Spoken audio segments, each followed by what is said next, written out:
दोस्तों आज के इस वीडियो में हम लोग गुणनखंड ज्ञात करना सीखेंगे। तो सबसे पहले मैं आपको ये बता देता हूँ कि हम लोग किस तरह के प्रश्नों का गुणनखंड ज्ञात करेंगे इस वीडियो में। तो देखिए यहाँ पे आप लोग देख सकते हैं, पहला प्रश्न है हम लोग इसका गुणनखंड ज्ञात करेंगे और इसका भी गुणनखंड ज्ञात करेंगे और इसका भी गुणनखंड ज्ञात करेंगे। इसके साथ साथ मेरे पास अभी और 3 भी प्रश्न है। हम लोग इसका भी गुणनखंड ज्ञात करेंगे, इसका भी गुणनखंड ज्ञात करेंगे और इसका भी गुणनखंड ज्ञात करेंगे। यानी कि पूरे 6 प्रश्न है, हम लोग 6 प्रश्नों का गुणनखंड ज्ञात करेंगे। इसमें ये जो 6वां प्रश्न है इसको आप लोग ज़रूर देखिएगा, क्योंकि अगर आप इसे नहीं देखेंगे तो आप इतना समझ लीजिए कि आप लोग आधे से अधिक गुणनखंड नहीं कर पाएंगे। इसमें एक तरीके से एक आप लोग नया कॉन्सेप्ट सीखेंगे। ठीक है, तो आप लोग इसे ज़रूर देखिएगा और वीडियो के लास्ट में आपसे मैं एक क्वेश्चन भी पूछूंगा। तो चलिए वीडियो शुरू करते हैं।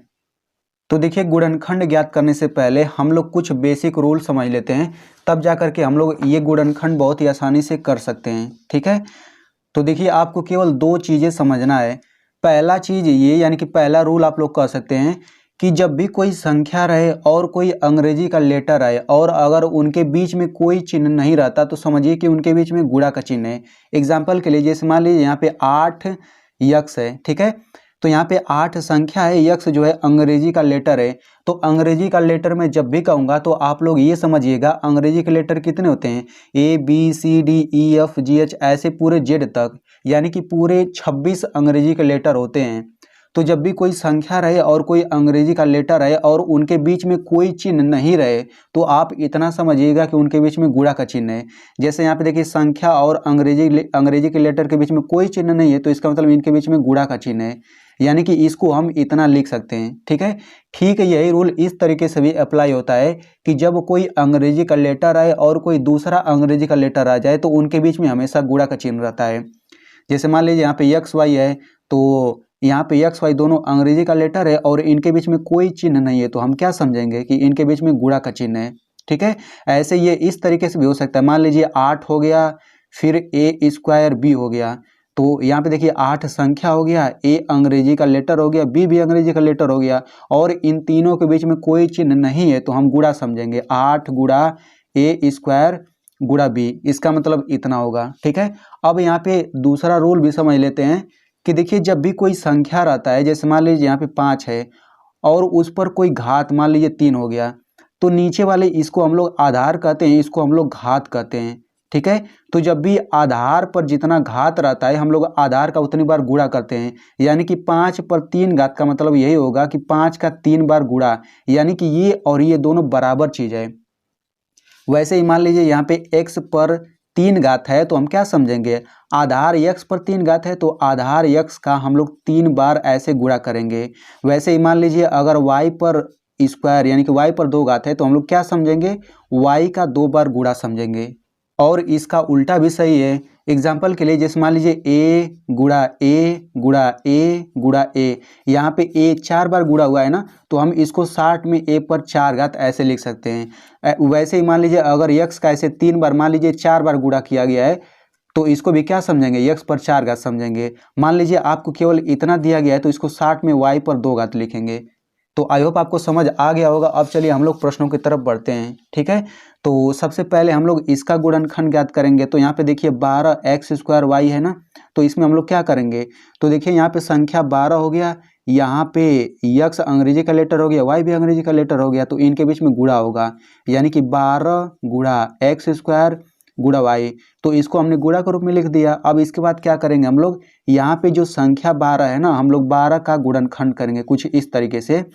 तो 2 छक्का 12, 2 तिया 6, 3 एकम 3, लास्ट में 1 लाना रहता है। अब हम लोग इस 12 को इन सब का गुणा के रूप में लिख सकते हैं, यानी कि 12 को 2 गुणा 2 गुणा 3 लिख सकते हैं। आप लोग देख ही सकते हैं, गुणा करेंगे तो 12 आ जाएगा, 2 दूना 4 तिया 12, तो हम 12 की जगह लिख सकते हैं 2 गुणा 2 गुणा 3, इन सब का गुणा करके। अब देखिए x² है तो x पर 2 घात है ना, तो x का हम ऐसे 2 बार गुणा नहीं कर सकते हैं, जरूर कर सकते हैं। अब y है तो y को लिख लीजिए, यानी कि इसका गुणनखंड इतना आ गया है। बस यही आंसर है। तो देखिए गुणनखंड का मतलब यही होता है कि किसी भी चीज़ का अगर हमें गुणनखंड ज्ञात करना है तो हम लोग उसको गुणा के रूप में लिख देंगे, वही उसका गुणनखंड हो जाएगा। जैसे देखिए हम लोग इसको जो है यहाँ पे गुणा के रूप में लिख दिए हैं तो इसका गुणनखंड यही हो गया, यही आंसर हो गया। अब चलिए अगला प्रश्न हल करते हैं। तो इसमें देखिए सबसे पहले इसको कितना लिखेंगे, ये देखिए 20 संख्या हो गया, ए अंग्रेजी का लेटर हो गया, बी भी अंग्रेजी का लेटर हो गया, तो इनके बीच में कोई चिन्ह नहीं, मतलब गुणा का चिन्ह है। तो 20 गुणा ए स्क्वायर गुणा बी क्यूब। अब यहाँ पे 20 को ऐसे ही कर लीजिए, यहाँ पे 20 का गुणनखंड करिए तो 2 दाँव पे 20 हो गया, 2 पाँचे 10 हो गया, 5 एकम 5 हो गया। तो 20 को हम लोग 2 गुणा 5 लिख सकते हैं। तो 2 गुणा 2 गुणा 5 गुणा ए स्क्वायर को हम लिख देंगे ए गुणा ए। बी पर 3 घात है तो हम बी का 3 बार गुणा करेंगे। तो बस इसका गुणनखंड इतना हो गया, तो यही आंसर हो जाएगा। तो देखिए इन दोनों सवालों में केवल एक एक पद था, ये एक पद है, ये एक पद है। लेकिन हम लोग आगे इस प्रश्न को हल करते हैं तो इसमें देखिए 2 पद है, ये पहला पद हो जाएगा, ये दूसरा पद हो जाएगा। यहाँ पे आप देख सकते हैं बीच में यहाँ पे प्लस का चिन्ह लगा है, तो ये पहला पद हो गया, ये दूसरा पद। तो इसका भी हम लोग गुणनखंड बिल्कुल इसी तरीके से करेंगे। आप ये समझिए कि ये जो प्लस के इधर है, समझिए आप ये अकेला पद है, ठीक है। तो हम लोग सबसे पहले इस अकेला पद का गुणनखंड करेंगे बिल्कुल इसी नियम से, जैसे हम लोग इसका गुणनखंड करते थे ना, बिल्कुल उसी तरीके से इसका गुणनखंड करेंगे। फिर आप इसको ढक लीजिए, फिर हम लोग इसका गुणनखंड भी बिल्कुल इसी तरीके से करेंगे। आप समझिए कि ये दोनों अलग अलग है, ठीक है। तो चलिए गुणनखंड करते हैं। तो सबसे पहले इसका गुणनखंड करिए। तो ये संख्या हो गया, ये अंग्रेजी का लेटर हो गया, ये भी अंग्रेजी का लेटर, इनके बीच में गुणा होगा ना, तो ये हो जाएगा 10 गुणा x गुणा y, प्लस है तो प्लस लिखिए। अब यहाँ पे ये 5 संख्या हो गया, अंग्रेजी का लेटर हो गया, तो 5 गुणा एक्स स्क्वायर इतना हो जाएगा। अब क्या करेंगे, अब संख्या 10 का हम लोग गुणनखंड करेंगे। तो यहाँ पे कर लेते हैं। तो 2 पाँचे 10, 5 एकम 5, यानी कि 10 को हम 2 गुणा 5 लिख सकते हैं।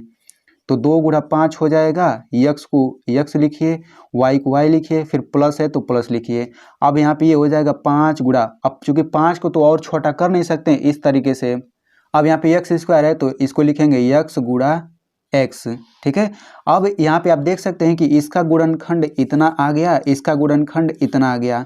अब यही आंसर नहीं होगा, अब देखेंगे, अब यहाँ से हम लोग इन दोनों में कॉमन लेंगे।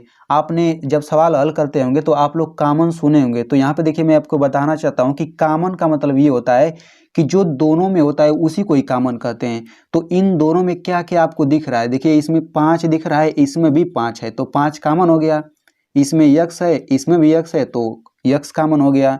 तो केवल 2 ही चीज़ कॉमन है, तो जो कॉमन रहता है वो हम यहाँ पे बाहर लिख लेते हैं, और यहाँ पे कोष्टक के अंदर जो कॉमन नहीं रहता उसे लिखते हैं। तो पहला पद इतना है, तो पहला पद में 5 एक्स तो कॉमन हो गया, तो क्या क्या बचा, 2 बचा, वाई बचा, तो हम 2 गुणा वाई यहाँ पे लिख लेते हैं, प्लस है तो प्लस लिखेंगे। अब दूसरे पद में 5 एक्स यहाँ पे कॉमन हो गया, तो केवल एक्स बचेगा ना, तो यहाँ पे एक्स लिख लीजिए। अब यहाँ पे 5 एक्स का गुणा करेंगे तो 5 एक्स हो गया, मतलब यहाँ पे गुणा है ना, तो हम बस गुणा को लुप्त कर देंगे। यहाँ पे 2 गुणा वाई है तो 2 वाई हो जाएगा, फिर प्लस एक्स, यानी कि इसका गुणनखंड इतना आ गया। तो बस यही आंसर हो गया। अब चलिए अब हम लोग अगले प्रश्न की तरफ बढ़ते हैं। तो यहाँ पे आप देख सकते हैं, यहाँ पे दिया गया है 3y माइनस 12, तो यहाँ पे पहला पद ये, दूसरा पद ये, तो इसका गुणनखंड करेंगे तो 3 गुणा वाई हो जाएगा, फिर माइनस है तो माइनस लिखिए।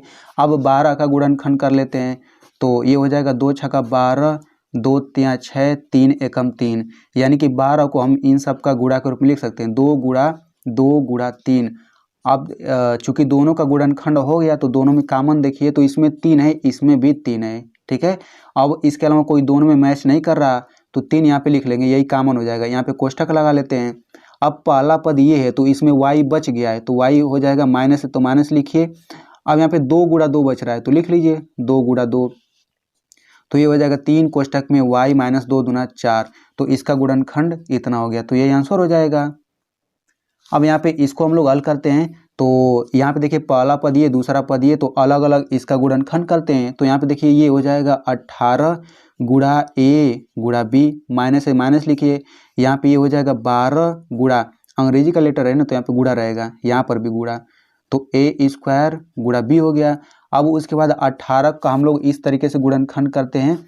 तो 2 नवा 18, 3 तिरिका 9, 3 एकम 3, तो ये हो जाएगा 2, 18 को लिखेंगे 2 गुणा 3, फिर गुणा, यहाँ पे वैसे ही लिखेंगे a गुणा b, माइनस है तो माइनस लिखिए। अब 12 को भी ऐसे 12 का भी गुणनखंड कर देते हैं, तो ये हो जाएगा 2 छक्का 12, 2 तिया 6, 3 एकम 3, तो 12 को लिख देंगे हम लोग 2 गुणा 3, फिर गुणा। अब a पर 2 घात है तो हम लोग a का 2 बार गुणा करेंगे, बी को ऐसे ही लिखेंगे। अब इन दोनों में देखिए क्या क्या मैच कर रहा है, तो इसमें 2 है, इसमें भी 2 है, इसमें 3 है, इसमें भी 3 दिख रहा है, इसमें ए है, इसमें भी ए है, इसमें बी है, इसमें भी बी है। ठीक है, तो जो दोनों में दिख रहा है वो कोष्टक के बाहर हो जाएगा, 2 गुणा 3 गुणा ए गुणा बी, ये कोष्टक के बाहर हो जाएगा। अब कोष्टक के अंदर क्या बचेगा, तो देखिए ये पहला पद था, ये दूसरा पद ना, तो पहले पद में ये 3 बच जाएगा, तो 3 यहाँ पे लिखिए, माइनस है तो माइनस हो जाएगा। अब इसमें क्या बचेगा, ये 2 बच जाएगा, ए बच जाएगा, तो ये हो जाएगा 2 गुणा ए। अब गुणा कर लेते हैं, तो 2 3 6, और यहाँ पे ए बी का गुणा करेंगे तो ए बी हो जाएगा, ये 3 माइनस 2 का ए में गुणा करेंगे तो ये हो जाएगा 2a, तो इसका गुणनखंड यही हो जाएगा। तो बस यही आंसर है। अब हम लोग इस छठवें प्रश्न को हल करते हैं, तो इसको आप लोग थोड़े ध्यान से समझिएगा। ठीक है, तो इसको हम लोग कैसे हल करेंगे, ये भी बिल्कुल उसी तरीके से है, लेकिन बस एक सिंपल सा एक छोटा रूल बदल जाएगा। तो देखिए यहाँ पे देखिए ये संख्या हो गया, ये अंग्रेजी का लेटर हो गया, तो इनके बीच में गुणा हो जाएगा ना, 12 गुणा वाई स्क्वायर, प्लस है तो प्लस लिखिए। अब यहाँ पे इनके बीच में गुणा हो जाएगा 6 गुणा वाई। अब क्या करेंगे, इस 12 का गुणनखंड करते हैं, तो ये हो जाएगा 2 छक्का 12, 2 तिया 6, 3 एकम 3, यानी कि 12 को लिख सकते हैं हम लोग 2 गुणा 3, फिर गुणा y पर 2 गाते तो y का हम 2 बार गुणा कर देंगे, प्लस है तो प्लस लिखेंगे। अब 6 का गुणनखंड करते हैं, तो ये हो जाएगा 2 तिया 6, 3 एकम 3, यानी कि 2 गुणा 3 गुणा ये y है तो y लिख दीजिए।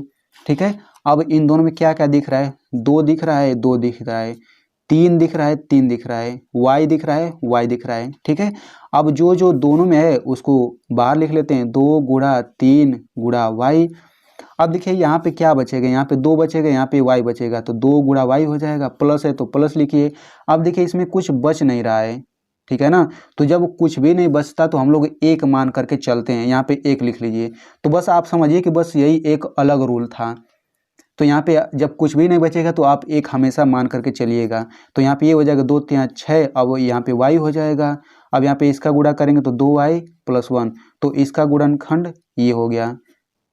तो आई होप आपको बहुत ही अच्छे से समझ आया होगा। अब मैं आपसे सवाल पूछता हूँ, तो आप लोग यहाँ पे देख लीजिए, 2x² - 10xy, आप लोग इसका गुणनखंड करके कमेंट में ज़रूर लिखिएगा।